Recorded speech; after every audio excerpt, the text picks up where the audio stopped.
Origem da vida. Eis aí um tema que gera muita polêmica, muita discussão, mas apenas por causa da confusão entre as afirmações feitas pela ciência, baseadas em observações, experimentos, testes, os mais diversificados, e as afirmações feitas pelas mais diferentes religiões. Bom, o objetivo aqui é entender a hipótese científica sobre a origem da vida. Isso é cobrado nos concursos vestibulares, Enem, provas, etc., e não abrir uma discussão a respeito do tema. Não é esse o objetivo. O tema origem da vida tem despertado a curiosidade do ser humano desde muito tempo. Desde tempos muito remotos, o homem se preocupa com esse tema. Desde muito tempo atrás, o homem se preocupa em tentar achar uma explicação para a origem da vida. Uma das primeiras tentativas de explicação que fugiu do baseado nas escrituras religiosas e tudo mais é o que nós chamamos de geração espontânea da vida, também conhecida como abiogênese. Essa ideia sobre a origem da vida foi trazida à tona pelo filósofo Aristóteles, de alguns milhares de anos atrás, o filósofo grego Aristóteles, que achava que qualquer matéria inorgânica, qualquer corpo, uma rocha, um punhado de terra, um pouco de lama, desde que insuflado com um princípio ativo, que ele acreditava ser uma espécie de alma imortal, poderia levar à formação de seres vivos. Ou seja, a hipótese da abiogênese acreditava que seres vivos complexos poderiam surgir do nada a partir da matéria inorgânica. Ou seja, a matéria inorgânica poderia dar origem a seres vivos. Eu cito Aristóteles como criador dessa ideia, e ele viveu há muitos anos antes de Cristo. Mas nós não precisamos ir muito longe, não. O senhor Van Helmont, médico do século XVII, século XVI, século XVII, era um grande defensor da hipótese abiogenética. Ele realmente acreditava que corpos inanimados poderiam, a partir de um processo envolvendo algum tipo de princípio ativo, poderia originar seres vivos. Ele, inclusive, chegou a publicar uma receita para produzir ratos. Ele acreditava que se você pegasse uma camisa suja e fizesse uma certa mistura com urina, centeio, aveia, etc., e colocasse no lugar escuro e úmido, em 21 dias isso se transformaria em ratos. E sabe o que é pior? Os ratos apareciam. Mas não porque haviam surgido a partir daqueles elementos, e sim porque foram atraídos para aquele local por causa da presença dos diferentes grãos. Afinal, tem ali um alimento abundante para eles. Essa ideia de origem espontânea da vida, essa ideia de geração espontânea, de abiogênese, durou muito tempo, praticamente até o século XIX, quando o bioquímico francês Louis Pasteur conseguiu desenvolver um experimento que ficou posteriormente conhecido como o experimento dos frascos pescoço de cisne, em que ele colocou uma mistura de matéria orgânica dentro de um frasco. Essa mistura tinha ureia, caldo de carne, um caldo bem nutritivo, e esticou o pescoço do frasco e entortou o pescoço desse frasco de tal maneira que ele ficou como se tivesse o formato de um pescoço de cisne. É interessante que essa maneira de dobrar o pescoço permitia a presença de ar, ou seja, o material que estava dentro do frasco tinha contato com o ar, mas ao mesmo tempo filtrava esse ar, limpava esse ar que entrava em contato com o líquido, impedindo, portanto, a entrada de micro-organismos que não se proliferavam. Resultado, o líquido permanecia intacto por longo tempo. Foi um experimento interessante. Outros já haviam tentado fazer experimentos que mostrassem que não havia necessidade de nenhum princípio ativo e que a matéria orgânica era e que a matéria inorgânica, os seres inanimados, eram incapazes de produzir seres vivos. Outros tentaram isso, mas sempre eram refutados por um ou outro detalhe. Pasteur, com o seu experimento dos frascos pescoço de cisne, conseguiu driblar todas as desculpas que eram dadas contra os experimentos que tentavam provar que a abiogênese era furada, e ele pôs por terra, finalmente no século XIX, a ideia de geração espontânea e trouxe à tona definitivamente a biogênese, que afirma que um ser vivo só pode se originar a partir de um outro pré-existente. Legal, mas aí fica aquela velha pergunta: mas e o primeiro ser vivo?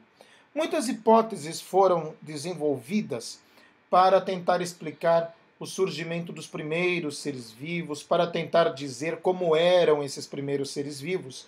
E uma hipótese que durante muito tempo esteve em voga foi a hipótese autotrófica da origem da vida. Essa hipótese afirmava que os primeiros seres vivos que surgiram na Terra seriam autótrofos, ou seja, os primeiros seres vivos que surgiram no planeta eram capazes de produzir o seu próprio alimento. Fazendo uma análise cuidadosa a respeito dessa ideia, nós chegamos à conclusão que não é possível que esses primeiros organismos sejam autótrofos. Para que um organismo seja autótrofo, ele precisa ter uma estrutura e uma bioquímica extremamente complexa que é incompatível com organismos que estão surgindo. A partir do que hoje nós sabemos a respeito de evolução biológica, os primeiros organismos teriam que ser muito simples, teriam que ter uma bioquímica extremamente simples, portanto, não é compatível com a ideia de seres autótrofos. E aí surge então a hipótese heterotrófica da origem da vida. Segundo essa hipótese, a vida se desenvolveu em etapas, bem lentamente, uma etapa após a outra, de algo extremamente simples para algo cada vez mais complexo. Então vamos analisar rapidamente os pontos importantes da hipótese heterotrófica. Quais seriam as etapas da hipótese heterotrófica? Em primeiro lugar, teria acontecido no planeta a formação dos primeiros aminoácidos. Essa foi uma ideia fundamentada nos trabalhos de dois grandes pesquisadores, Haldane e Oparin, que diziam que a atmosfera da Terra primitiva era diferente da atmosfera que nós temos hoje. Era uma atmosfera, isso era fundamentado por geólogos, né? Geólogos demonstravam que havia uma composição química diferente na atmosfera primitiva, e esses dois senhores, trabalhando independentemente, começaram a propor uma hipótese de que essa atmosfera primitiva, segundo evidências geológicas, era constituída por 4 gases principais: metano, amônia, hidrogênio e vapor d'água. Portanto, notem que é uma atmosfera completamente livre de oxigênio. Ora, pelas características químicas de tais substâncias, nós podemos dizer que essa atmosfera primitiva era fortemente redutora. Portanto, ela não oxidava, ela reduzia os compostos. Hoje nós temos uma atmosfera oxidante. Se você tiver minério de ferro exposto à atmosfera, né, por exemplo, uma rocha exposta à atmosfera, recém-exposta à atmosfera, ela tem uma cor meio enegrecida. E conforme o tempo vai passando em contato com a atmosfera, esse minério vai ficando avermelhado. Por quê? Está acontecendo a oxidação do ferro. Acreditava-se, segundo as ideias de Haldane e Oparin, que a atmosfera primitiva era exatamente o oposto disso. Não uma atmosfera oxidante, mas uma atmosfera fortemente redutora, constituída, portanto, de 4 gases principais: metano, amônia, hidrogênio e vapor d'água. Esses dois senhores acreditavam que nas condições da atmosfera primitiva, com a presença de descargas elétricas, que era algo comum, muitas tempestades durante o início da formação do planeta, muitas descargas elétricas atmosféricas, uma alta temperatura, isso teria levado à formação de aminoácidos. A partir dessas substâncias, combinações químicas acontecendo com a energia fornecida pelas descargas elétricas, pela alta temperatura e tudo mais, isso teria levado à formação dos primeiros aminoácidos. Dois pesquisadores, Stanley Miller e Harold Urey, resolveram testar essa hipótese de Oparin e Haldane. Eles desenvolveram um aparato no qual simulava-se a atmosfera primitiva para ver qual seria o resultado dessas condições iniciais. Nesse aparelho que vocês estão observando aí, tem uma fotografia de sua reconstrução e à direita vocês veem um esquema, era colocada uma certa quantidade de água. Essa água era levada à fervura para a formação de vapor d'água dentro desse equipamento. Antes do início do processo era feito vácuo, claro. Esse vapor d'água subia e tomava contato com os outros gases, como metano, amônia e hidrogênio. A partir de descargas elétricas feitas numa câmara com esses gases, o vapor, o gás ali presente era condensado, formando-se gotículas que precipitavam indo para o fundo do recipiente.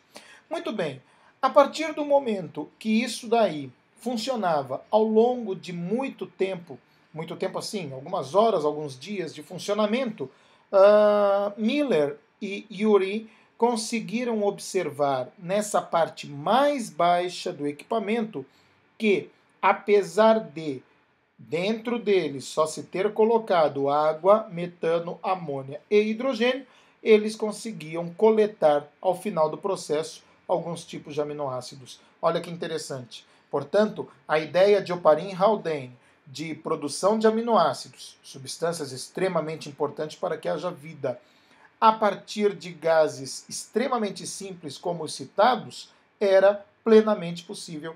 Isso foi confirmado pelo experimento de Miller e Urey.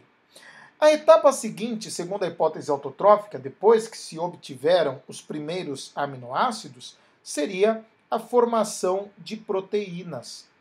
Ora, então vamos pensar assim, lá naquela Terra primitiva, sem a presença de nenhuma célula, sem a presença de nenhum organismo vivo, é possível você pegar aminoácidos e produzir proteínas? Um pesquisador chamado Fox demonstrou que sim, é possível. E o raciocínio é muito simples. Olha só que interessante. Vamos supor alguns aminoácidos. Eu tenho aqui 2 moléculas de aminoácidos. Por que é um aminoácido? Porque tem ao mesmo tempo um agrupamento amina, o NH2, e um agrupamento carboxila, COOH.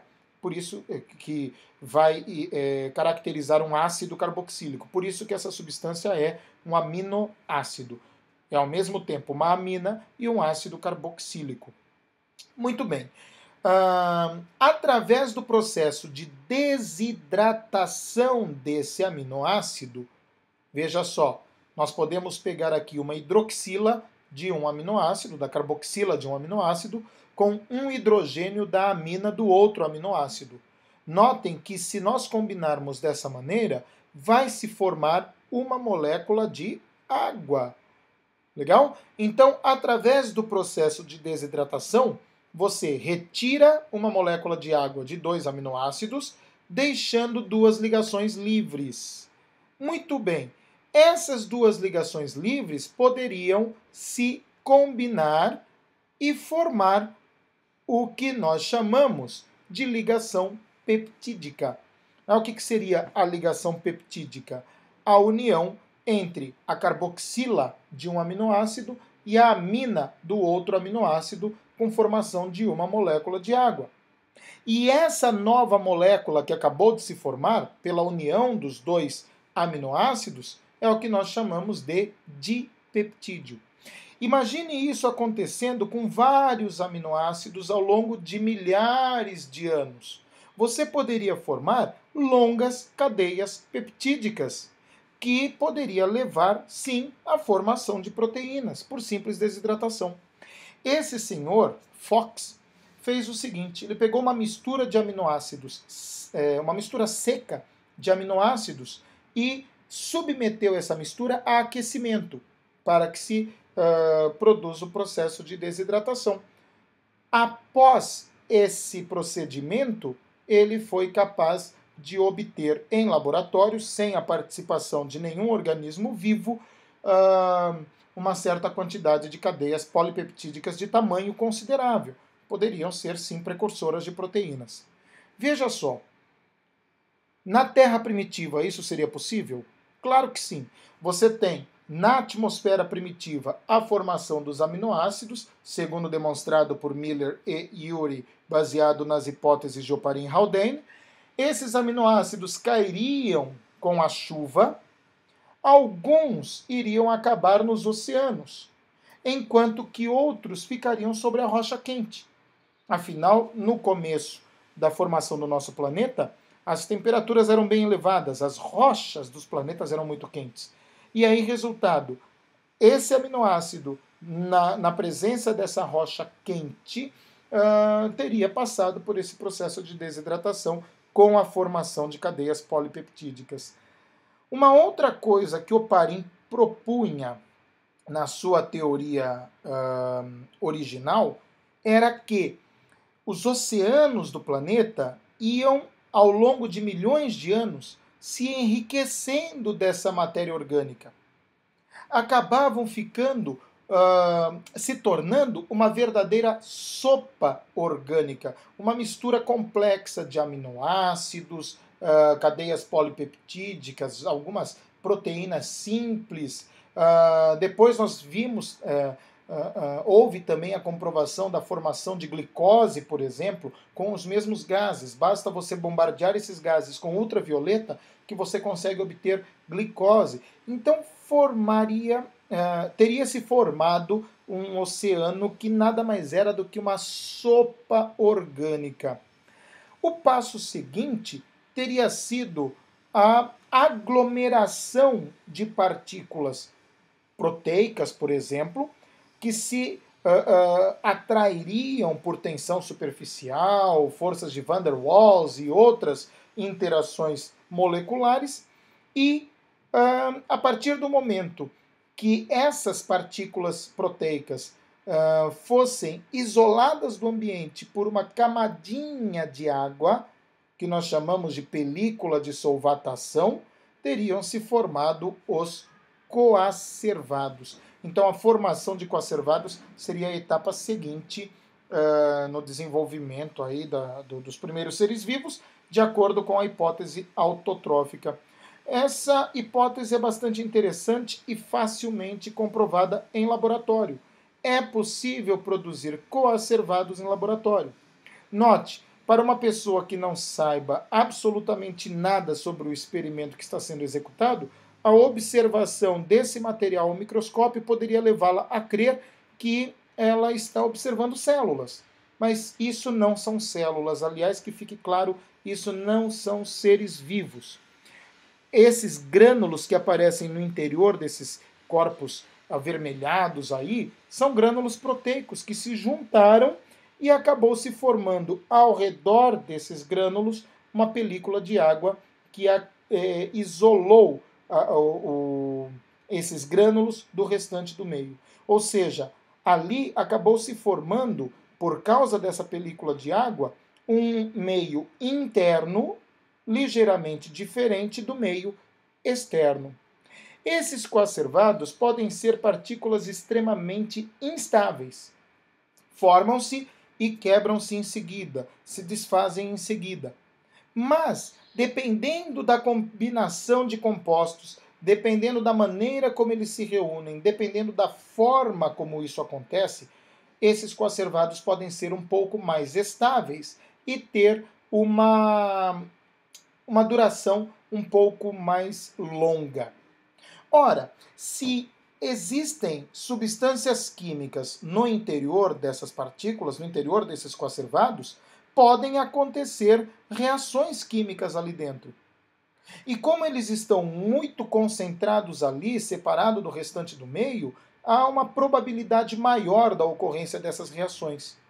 E nada impede que algumas dessas reações tenham liberado energia que de alguma forma alimentou outras reações que podem vir a ter aumentado a estabilidade dos coacervados. Portanto, a etapa seguinte no desenvolvimento dos primeiros seres vivos seria algum processo de obtenção de energia.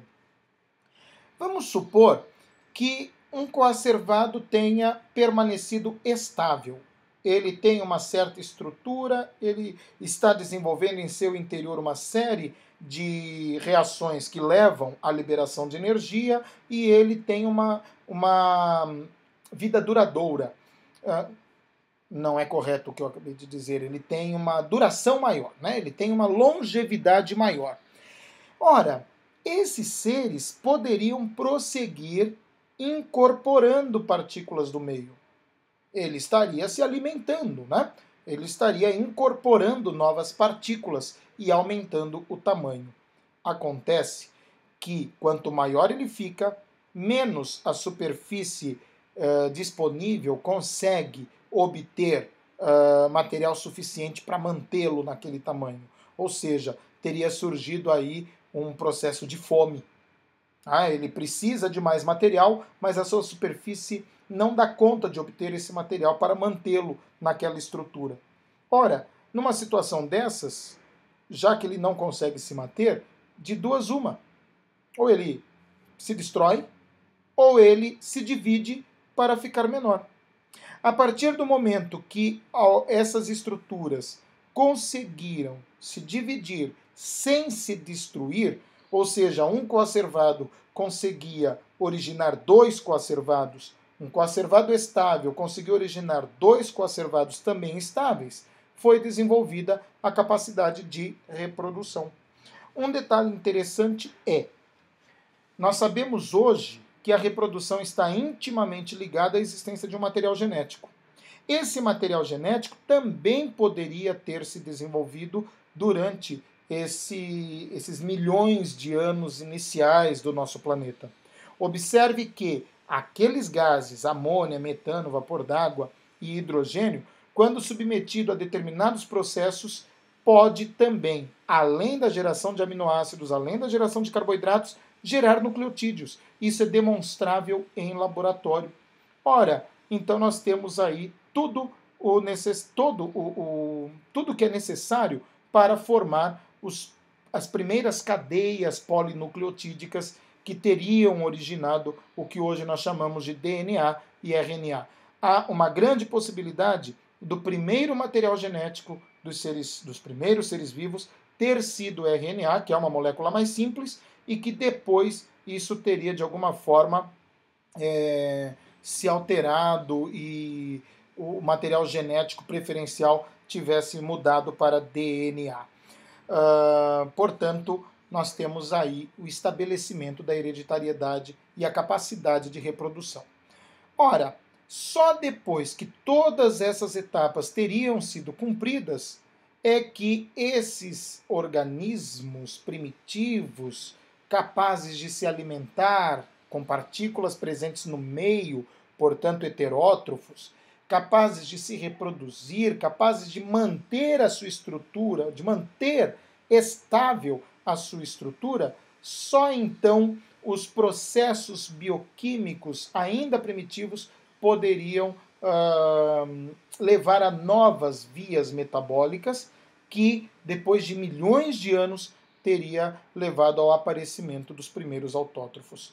Veja só, a partir do momento que os primeiros autótrofos começaram a produzir o seu alimento, alguns deles teriam também produzido oxigênio.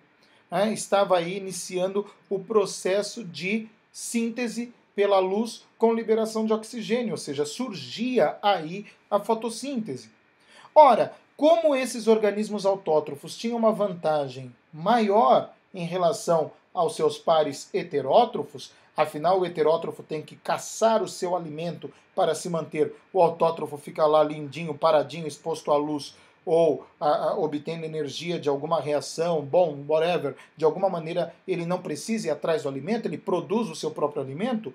Por ser vantajoso, esses autótrofos começaram a aumentar em quantidade, levando a um predomínio de seres autótrofos na comunidade primitiva do planeta. Muito bem, a partir do momento que você tem uma quantidade imensa de autótrofos e que grande parte desses autótrofos estejam liberando oxigênio para a atmosfera, você passa a ter uma atmosfera oxigenada. Notem que isso não aconteceu do dia para a noite. Não tente, nós estamos simplificando muito nesta aula por questão de tempo e por questão de nível mesmo. Para o ensino médio nós não precisamos ir muito além disso. Mas entenda que isso levou centenas de milhões de anos acontecendo. Ora, aos poucos a atmosfera foi sendo modificada. Aos poucos esse material original da atmosfera primitiva, amônia, o metano, isso foi sendo consumido. Isso foi acabando, já que não existe uma reposição. Então a composição química da atmosfera foi sendo alterada. A partir do momento que há um predomínio de autótrofos, uma nova situação começa a surgir em termos de atmosfera. A presença do oxigênio que não existia antes. Ora, quando você tem uma taxa de oxigênio relativamente grande, isso passa a ser vantajoso para aqueles micro-organismos que são capazes de obter a sua energia na presença desse oxigênio. Ou seja, começam a surgir aí os primeiros aeróbios. Surgem os primeiros aeróbios, seres extremamente eficazes na obtenção de energia, e tudo está pronto para que eles se multipliquem de forma incrível, originando uma variedade fantástica e sempre com a atuação aí dos mecanismos de seleção natural e tudo mais, você tem o desenvolvimento dos primeiros organismos viáveis de verdade e que passam a evoluir e levar à formação de novos tipos de organismos. Portanto, aí está, em resumo, a hipótese heterotrófica da origem da vida. Apresentada de forma muito resumida, mas que dá para ter um quadro geral do que teria acontecido. É claro que é tudo uma hipótese, ninguém estava lá para ver acontecer, mas uma hipótese viável e facilmente testável em laboratório. Legal? Até o próximo episódio com uma nova aula sobre evolução biológica. Tchau, tchau.